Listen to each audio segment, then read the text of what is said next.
जय श्री श्याम साथियों, कैसे हैं आप सब। स्वागत है आपका एक बार फिर आपके अपने YouTube channel Shri Shyam classes में। जी हाँ साथियों, थर्ड ग्रेड भर्ती के अंदर राजस्थान का सामान्य ज्ञान आज अपन शुरू कर रहे हैं। साथियों, शैक्षिक परिदृश्य मैंने पूरा करवा चुका हूं, नवाचार पूरा अपना हो चुका है। इसके साथ साथ साथियों RT 2009 करवा दिया मैंने, RT 2011 करवा दिया साथियों, NEP 2020 करवा दिया और साथियों SMC SDMC करवा दिया। उसके बाद मैंने लिखा था कि फ्लैगशिप योजनाएं कमिंग सून। तो फ्लैगशिप योजनाओं की आज पहली क्लास आ चुकी है साथियों। फ्लैगशिप योजनाओं की टोटल अपन 4 क्लास लेकर के आएंगे मेरे साथियों। फ्लैगशिप योजनाएं कम से कम 25 से 30 है साथियों, अगर बात करी जाए। आज अपन पढ़ने वाले हैं 5 प्रमुख फ्लैगशिप योजनाओं की साथियों। अगर आप पहली बार हमारे चैनल पे जुड़े हैं तो हस्तलिखित नोट्स हम प्रोवाइड करवा रहे हैं। ये जो मैं आपको दूंगा साथियों, ये जो मैं क्लास ले रहा हूं, इसकी A4 साइज की जिन्होंने मेरे से ले रखे हैं, परचेज कर रखे हैं, उनको A4 साइज में मिल जाएंगे। अदरवाइज ये वाली जो है जैसे PPT आपको टेलीग्राम पर मिल जाएगी, वहां से आप डाउनलोड कर सकते हो साथियों। देखिएगा फ्लैगशिप योजनाएं होती क्या है। सबसे पहले अगर मैं फ्लैगशिप योजनाओं की बात करूं साथियों, तो वह योजना जिन पर सरकार सीधी निगरानी रखती है कि सरकार, एक तो योजना होती है जिसपे जैसे कि स्कूल वालों को दे दी, अलग डिपार्टमेंट को दे दी, एक आपके चिकित्सा डिपार्टमेंट को दे दी, एक खाद्य डिपार्टमेंट को दे दी, अलग अलग दे दी। लेकिन नहीं, ऐसी योजना जिनके ऊपर सरकार सीधी निगरानी रखती है, फ्लैगशिप योजनाएं, मतलब बहुत जल्दी होनी चाहिए इनका काम, बहुत तेज गति से ये योजनाएं जनता तक पहुंचनी चाहिए, इसलिए इन योजनाओं को फ्लैगशिप योजनाएं कहा जाता है साथियों। इन योजनाओं का फायदा आम जनता को जल्द से जल्द मिलना चाहिए। इसके अंदर अपन पहले पढ़ने वाले हैं PM कुसुम योजना साथियों। PM यानी प्रधानमंत्री, के यानी कुसुम का मतलब क्या है, KUSUM।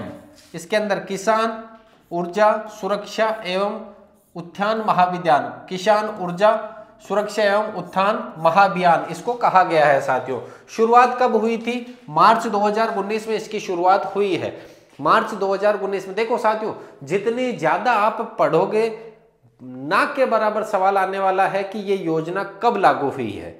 इसके अंदर बजट में क्या क्या घोषणा हुई है। सरकार ये नहीं पूछेगी क्या है, सरकार ये चाहती है कि हमने जो योजना दी है उसमें हमने कितने रुपए खर्च करे हैं, क्या क्या उस योजना के अंदर फायदा है, सरकार का फायदा क्या है, जनता का फायदा क्या है, वो सवाल आपके ऊपर थोपने की कोशिश सरकार करती है एग्जाम के अंदर।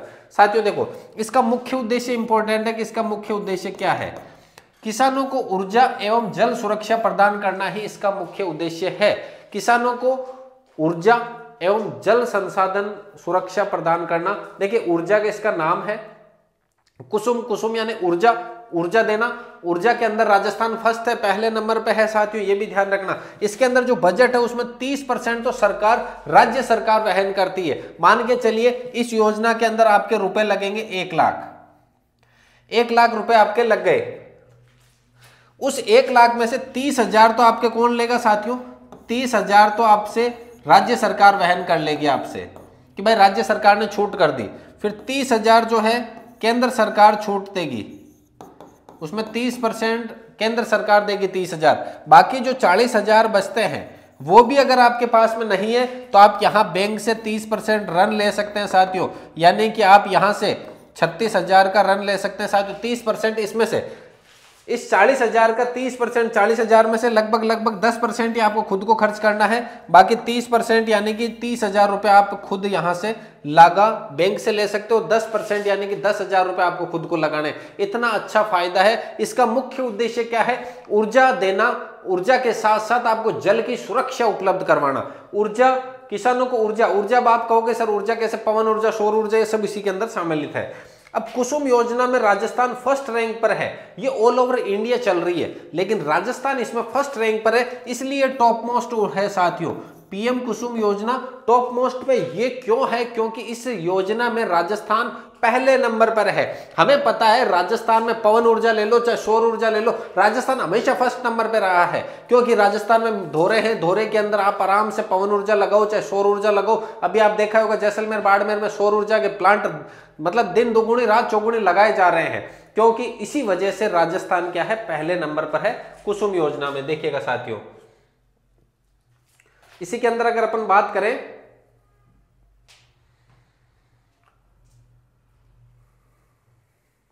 एक सेकंड अपन ये भी ऐड कर लेते हैं, इसका सेकंड पेज है साथियों।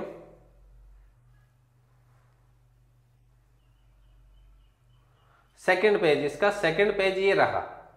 पहला तो अपना हो गया। सेकंड पेज देखो, इस योजना के प्रमुख घटक 3 है। कितने घटक है साथियों? 3 घटक है इसके। इस योजना के प्रमुख घटक कितने हैं? 3 है, पहला, दूसरा और तीसरा। पहला घटक कहता है कि 2 मेगावाट तक के छोटे संयंत्रों को 10,000 मेगावाट सौर ऊर्जा प्रदान करना है। 10,000 मेगावाट सौर ऊर्जा प्रदान करना इसका पहला लक्ष्य रखा गया है। दूसरा लक्ष्य रखा गया है 7.5 HP क्षमता वाले 20 लाख एकल कृषि पंपों की स्थापना करना। 20 लाख एकल कृषि पंपों की स्थापना करना। कितने के? 7.5 हॉर्स पावर के। 1 हॉर्स पावर में कितने होते हैं? 746 होते हैं। इसमें केंद्र सरकार वहन करेगी 30%। अभी अपन ने बात करी है केंद्र सरकार 30%। लेकिन अगर वो राज्य पूर्वोत्तर है, मणिपुर, मेघालय वगैरह वो है, पहाड़ी इलाके या द्वीपों पर है, तो केंद्र सरकार उसका 50% वहन करेगी। केंद्र सरकार कितना वहन करेगी? 50% वहन करेगी। घटक सी ये कहता है 7.5 HP क्षमता के 15 लाख कृषि पंप और एकल कृषि पंप। देखिएगा साथियों, पहले तो है घटक सेकंड में तो 7.5 HP के 20 लाख एकल कृषि पंप का कहा है। घटक थर्ड में भी 7.5 HP के कितने? 15 लाख कृषि पंपों का सोलराइजेशन का मतलब इनको सोलर ऊर्जा से जोड़ा जाएगा। यहां तो साथियों स्थापना कर रहे हैं और यहां पर किससे जोड़ रहे हैं? सोलर ऊर्जा से इन पंपों को जोड़ा जाएगा। इसमें नोडल एजेंसियां कौन सी? एक तो REC है और एक PFC है। 2 नोडल एजेंसियां इसमें काम करती है साथियों। अगली योजना देखिएगा। अगली योजना देखिएगा, नवीन परिवारों को NFSA से लाभान्वित करना। N का मतलब हो गया राष्ट्रीय, F का मतलब हो गया फूड, S का मतलब सिक्योरिटी, A का मतलब एक्ट हो गया। नेशनल फूड सिक्योरिटी एक्ट 2013 में ये लागू हुआ था साथियों, NFSA। लेकिन ये एक बार वापस लागू हुआ है। 2025 के बजट में घोषणा करी है इसके बारे में कि 10 लाख नए परिवारों को NFSA में जोड़ा जाए। पिछले कई सालों से साथियों कई ऐसे परिवार हैं जिनको गेहूं नहीं मिल रहे हैं, जिनको इसका फायदा नहीं मिल पा रहा है। वो परिवार कई दिनों से भटक रहे हैं, लेकिन ये नहीं खुला था पोर्टल जो बोलते हैं। लेकिन इस बजट 2025 में घोषणा की गई कि कम से कम 10 लाख परिवारों को नया जोड़ा जाए इसके अंदर। तो अब ये अभियान जो चल रहा है इसमें कितने परिवारों को नए जोड़ने का लक्ष्य रखा है? 10 लाख परिवारों को NFSA के तहत जोड़ने का अभियान रखा है। इसके अंदर सामाजिक सुरक्षा पेंशन, जो आपको पेंशन वगैरह मिलती है, जैसे कि 60 साल बाद में पेंशन मिलती है, किसी को विधवा की मिल रही है, किसी को हैंडीकैप्ड की पेंशन मिल रही है, उन सब के लिए भी ये नियम लागू होता है। ऐसा नहीं कि पेंशन मिल रही है तो आपको इसका लाभ नहीं मिलेगा, मिलेगा। NFSA एक्ट 2023 5 जुलाई 2013 को यह लागू हुआ। इसमें 80 करोड़ लोगों को कवर किया गया था। इस एक्ट के तहत 2013 में 80 करोड़ लोगों को कवर किया गया था। इसमें चावल 3 रुपए किलो थे, गेहूं 2 रुपए किलो थे, मोटा अनाज 1 रुपए किलो था और प्रति व्यक्ति 5 किलो मिलते हैं। अगर जैसे कि आपके घर में 4 व्यक्ति है, माता पिता, आप और आपकी बहन, 4 व्यक्ति है तो 4 प्रत्येक को 5 किलो गेहूं मिलेगा। तो आपको टोटल कितने गेहूं मिलेंगे? 20 केजी गेहूं मिलेंगे। टोटल कितने? 20 केजी गेहूं मिलेंगे। प्रत्येक व्यक्ति को 5 केजी मिलेंगे। अगर आप परिवार में 4 है, 5 है तो 5 × 5 25 किलो गेहूं मिलेंगे प्रत्येक महीने को। अब यहाँ पे गिव अप अभियान भी चला है अभी थोड़े दिन पहले, जिसके अंदर अगर आप आयकर दाता है, आपके घर में 4 पहिया वाहन है या आपकी वार्षिक आय 1 लाख से भी ज्यादा है, देखो साथियों मात्र 1 लाख से ज्यादा अगर आपकी आय है तो आप NFSA गिव अप कर सकते हैं कि भाई मुझे ये नहीं चाहिए। और अगर आप गिव अप नहीं करते हैं तो सरकार आपके वैसे बंद कर देगी कि भाई आप तो टैक्स देते हैं तो आपको गेहूं की कहाँ जरूरत है फ्री वाले की। अगर आपके पास तो 4 पहिया वाहन है तो आपको कहाँ जरूरत है, आपकी वार्षिक आय तो 1 लाख से ज्यादा है तो आपको कहाँ जरूरत है। अब इसके अंदर गेहूं को गिव अप करने में भीलवाड़ा सबसे ऊपर है जिला। भीलवाड़ा में सबसे ज्यादा गिव अप किया गया है कि लोगों ने अपनी इच्छा से ये छोड़ दिया कि भाई हमें ये गेहूं नहीं चाहिए, ये गेहूं उनको दो जिनको जरूरत है। इसके अंदर भीलवाड़ा राज्य जो है, भीलवाड़ा जो जिला है वो सबसे पहले स्थान पर है। पहला तो एक राजस्थान पहले स्थान पर है, किसमें है? कुसुम योजना में। कुसुम योजना में राजस्थान पहले नंबर पर है और गिव अप NFSA का गिव अप में भीलवाड़ा जिला पहले नंबर पर है। अगली देखिएगा पंचगौरव योजना साथियों।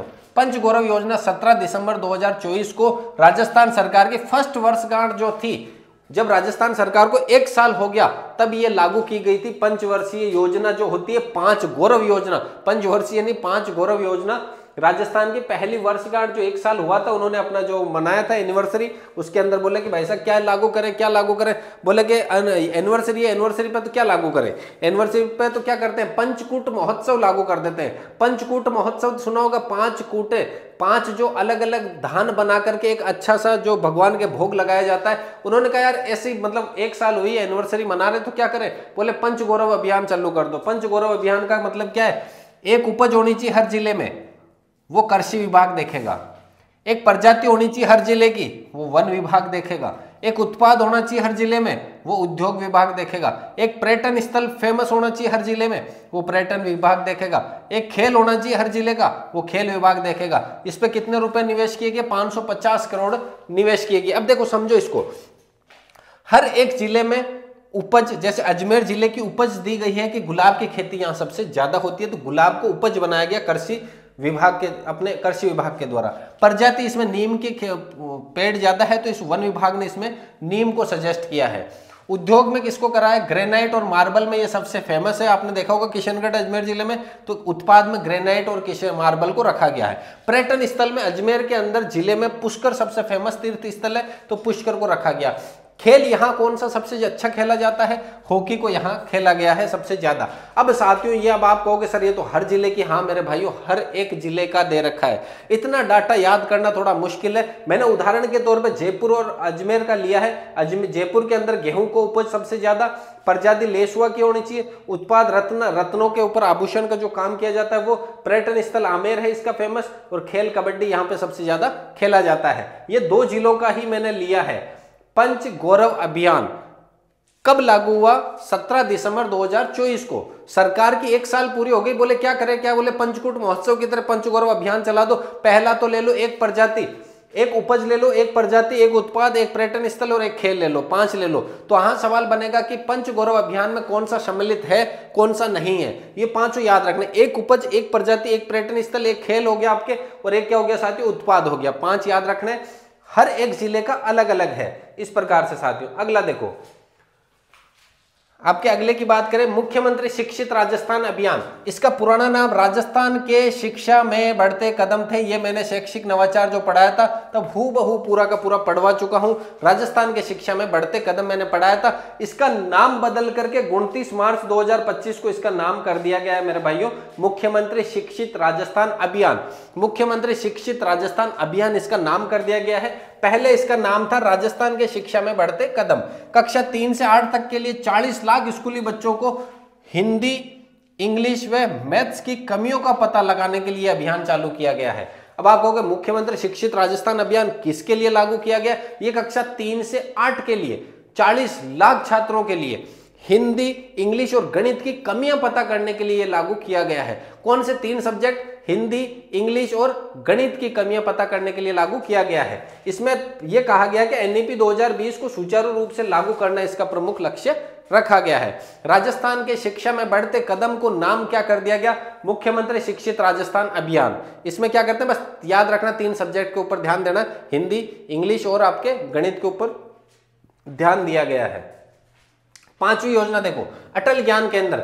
सुशासन दिवस जो है, सुशासन दिवस जो है 25 दिसंबर 2024 को सरकार जब 1 साल की हुई है, उस समय सरकार जब 1 साल की रोज नई नई स्कीम लागू करी, बोले 1 साल हो गया स्कीमें लागू करो ताकि छात्रों के ऊपर बर्डन हो। छात्र जाके फ्लैगशिप योजना पढ़े, छात्र जन कल्याणकारी योजना पढ़े, छात्र बाल कल्याणकारी योजना, अरे छात्र बेचारा क्यों कितनी योजनाएं पढ़े, 100 से ज्यादा योजनाएं कर दी सभी मिलाकर के। अब छात्र योजनाएं पढ़े, अपना सिलेबस पढ़े, छात्र साइकोलॉजी पढ़े, छात्र टीचिंग मेथड पढ़े, छात्र क्या क्या पढ़े, पोस्ट दे दिया आपने नाम मात्र की, सिलेबस दे दिया दुनिया भर का। अब छात्र बेचारा करे तो क्या करे, अब छात्र को तो मजबूरी में पढ़ना पड़ेगा, अटल हो चाहे कोई सा भी केंद्र हो। देखो अटल ज्ञान केंद्र, अटल ज्ञान केंद्र प्रत्येक पंचायत मुख्यालय पर यह अटल ज्ञान केंद्र बनेगा मेरे भाइयों।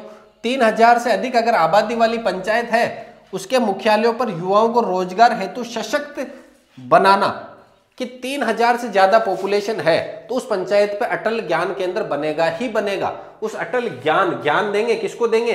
युवाओं को देंगे। युवाओं को ज्ञान कौन सा देंगे? ताकि वो रोजगार प्राप्त कर सके, घर पे ना बैठे रहे। उनको रोजगार के लिए क्या करेंगे? ज्ञान प्रदान करेंगे। कौन करेगा? अटल ज्ञान केंद्र प्रदान करेगा। और ई लाइब्रेरी की व्यवस्था की जाएगी। हर पंचायत में ई लाइब्रेरी बनाई जाएगी साथियों, इलेक्ट्रॉनिक लाइब्रेरी बनाई जाएगी। हर एक पंचायत मुख्यालय पर अटल ज्ञान केंद्र होगा। उसमें क्या किया जाएगा? युवाओं को रोजगार देंगे। युवाओं को रोजगार देंगे नहीं, युवाओं को रोजगार देने के लिए उनको सशक्त बनाया जाएगा और ई लाइब्रेरी की व्यवस्था की जाएगी। कब करेंगे? प्रत्येक पंचायत मुख्यालय पे, और 3000 से ज्यादा है तो ये रोजगार के लिए युवाओं को सशक्त बनाया जाएगा साथियों। अगले देखिएगा, पंडित दीनदयाल उपाध्याय गरीबी मुक्त गांव योजना। 6 योजना आज देख लेते हैं अपन फटाफट। लास्ट है पंडित दीनदयाल उपाध्याय गरीबी मुक्त गांव योजना। नाम है पंडित दीनदयाल उपाध्याय गरीबी मुक्त गांव योजना। गरीबी से मुक्त पूरा का पूरा गांव योजना लागू है। शुरुआत हुई है 4 जुलाई 2025 को। बजट 300 करोड़ है। इसका बजट कितना है? 300 करोड़ है। 4 जुलाई 2025 को लागू हुई है। बीपीएल परिवारों के गरीब रेखा से ऊपर लाना। बीपीएल परिवार जो है, जो गरीबी रेखा से नीचे है, उनको ऊपर लाने के लिए ये योजना लागू की गई है, गरीबी मुक्त गांव योजना। शुरुआती चरण में 5000 परिवारों को शामिल किया गया इसमें, कि शुरुआत में 5000 परिवारों को इसमें शामिल करो। उनको क्या दे साथियों? 1 लाख की सहायता देंगे। उनको 1 लाख की सहायता देंगे। वो सहायता से, कहीं ऐसा ना वो सहायता दी वो खर्च कर दिए, उस सहायता से वो रोजगार प्राप्त करे। रोजगार प्राप्त करके वो गरीबी रेखा से ऊपर आए, और अगर ऊपर आ जाते हैं तो उनको 21,000 रुपए पारितोषिक पुरस्कार भी दिया जाएगा। क्या है इस योजना का मतलब? पंडित दीनदयाल उपाध्याय गरीबी रेखा गरीबी मुक्त गांव योजना। शुरुआत हुई है 4 जुलाई 2025 को। 300 करोड़ इसका बजट है। इसमें क्या करेंगे? बीपीएल परिवारों को गरीबी रेखा से ऊपर लाना है। बीपीएल परिवारों को, जो गरीबी रेखा से नीचे परिवार है, ये गरीबी रेखा है, इससे जो नीचे परिवार है, फैमिली है, उसको ऊपर लाने के लिए ये योजना लागू की गई है। अगर ऊपर लाने के लिए क्या देंगे? इनको 1 लाख की सहायता देंगे। और 1 लाख की सहायता में ये योजना 1 लाख की मिलने के बाद में अगर वो परिवार ऊपर आ जाता है तो उसको 21,000 पारितोषिक इनाम भी दिया जाएगा। 21,000 का इनाम भी उसको दिया जाएगा इस योजना के तहत। साथियों देखो, अपन सटीक, सरल और स्पष्ट भाषा में काम कर रहे हैं। ये नहीं कि साथियों अपन उठपटांग कुछ भी लिख रहे हैं। अपन क्या कर रहे हैं? एकदम सटीक, सीधी और स्पष्ट भाषा में ही बात कर रहे हैं साथियों। यहां पर अगर देखिएगा, अगर आपको ये वाले नोट्स भी चाहिए कि सर मुझे तो मनोविज्ञान के नोट्स भी चाहिए, सर मुझे तो शैक्षिक परिदृश्य, शिक्षा में नवाचार, आरटी 2009 2011 25% फ्री आरटी वाला, एसएमसी, एसडीएमसी, एनईपी और फ्लैगशिप योजनाएं भी आज चालू हो गई है। ये अगर आपको चाहिए साथियों तो मात्र और मात्र 49 रुपए में मिलेंगे। करना क्या? इस नंबर पर संपर्क करना है 8890620764 पर, और मात्र 49 रुपए में आपको ये नोट्स उपलब्ध हो जाएंगे साथियों। फ्लैगशिप योजना की क्लास कैसी लगी है एक बार वीडियो पे कमेंट जरूर करना साथियों, ताकि फ्लैगशिप योजना की क्लास 3 से 4 दिन रेगुलर रखेंगे और फ्लैगशिप योजनाएं पूरी हो जाएगी मेरे भाइयों। तो साथियों अगर क्लास पसंद आई है, उम्मीद करता हूं पसंद आई है, तो वीडियो को लाइक जरूर कीजिएगा, चैनल को सब्सक्राइब जरूर कीजिएगा। मिलते हैं अगली क्लास में, तब तक के लिए जय हिंद, वंदे मातरम।